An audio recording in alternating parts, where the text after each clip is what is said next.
Hi guys! Hello!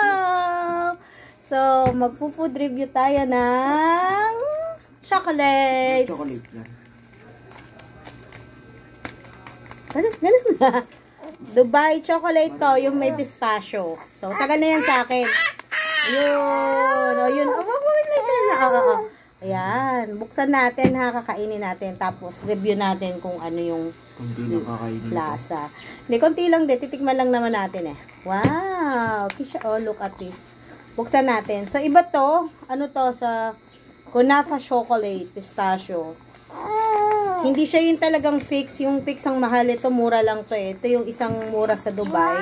Wow! Sa ano lang to binili yata. Day to day. So, medyo mura siya. Ayan. Oh. Iba siya doon sa fix. Yung fix talaga mahal. Eee! Sarap. And then, open natin. Itsura niya. Oh, ayan. Ganyan yung itsura niya, guys. Ganun din. May design din. Wow! Oh, hatiin mo nga, kuya, sa gitna. Si kuya hahati. Ayan. Oh! Yun. Hindi siya. Matagal na to sa akin. Ngayon lang namin nabuksan talaga. Kasi, tikman natin, Kisha. Wow! Parang alam ko to ah.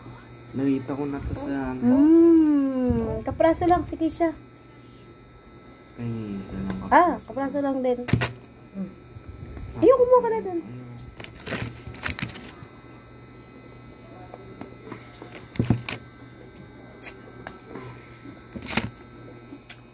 Ano, kamusta?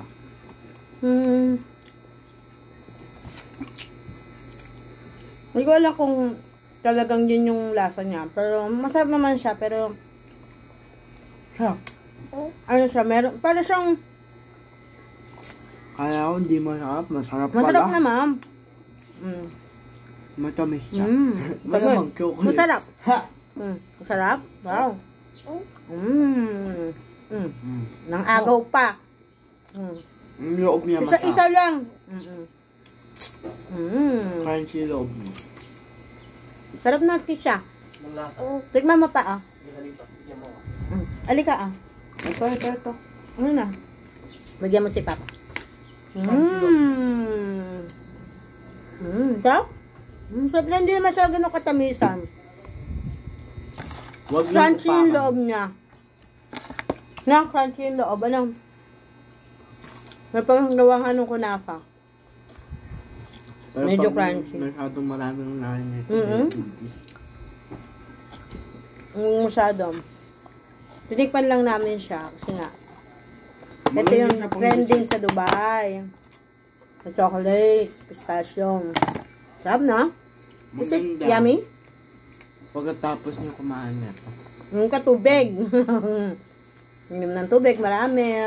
So, yun lang. Bye! Thank you. Say bye-bye.